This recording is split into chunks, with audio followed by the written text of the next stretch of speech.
This is a book which I think looks at some of the most pressing environment issues of our time, and it's centered not just around India. It is what's happening to the developing world, irrespective of which country or which part of the globe you're in, and which is basically this conflict between environment and development. How much do we grow? How much do we compromise on our rivers and air and our forests to grow? And should there be limits to that growth? And we're hearing across the world now that yes, we need to grow, but how do we grow? Can we grow in a less carbon intensive way?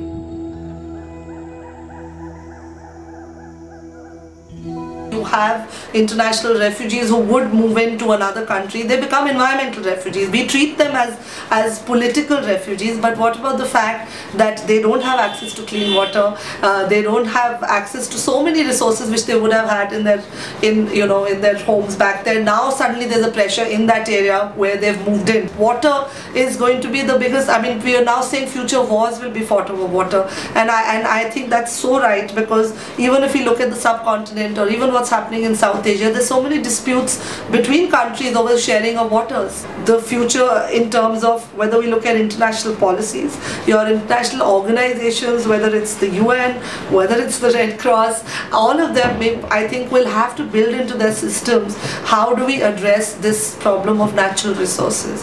But I'd like to give a positive example here in the case of Afghanistan, where a country which has seen so much conflict, and we just heard some fantastic news from there of scientists who went up there high up in the mountains, and they actually found snow leopards that had survived despite the bombings, despite the militancy. So nature survives, and I think we just need to build it in our perception that when we go out there, I know there's a lot of military conflict in the world and there are deep-rooted reasons for that, but I think if we build it in our systems that the environment needs protection as well, we will be better off.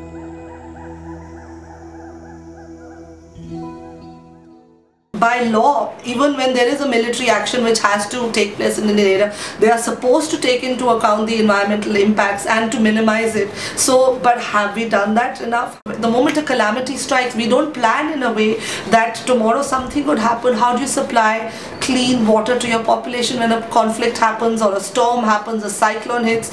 We're living in an era of global warming where cyclonic storms have become more and more frequent. I don't think the problem is of awareness. Everyone around us, wherever you live, can see that there is a degradation in our environment in terms of the quality of air or the water we drink, or the fact that our cities are becoming tougher and tougher to live in, or the forests are shrinking. We all see the degradation around us, so everyone's aware of it. We need to invest more and more in the renewable space. We need to change our policies in terms of how we look at the environment, because we tend to think of it as an infinite resource, that it will never finish. We'll always have water in our rivers, we'll always have clean air.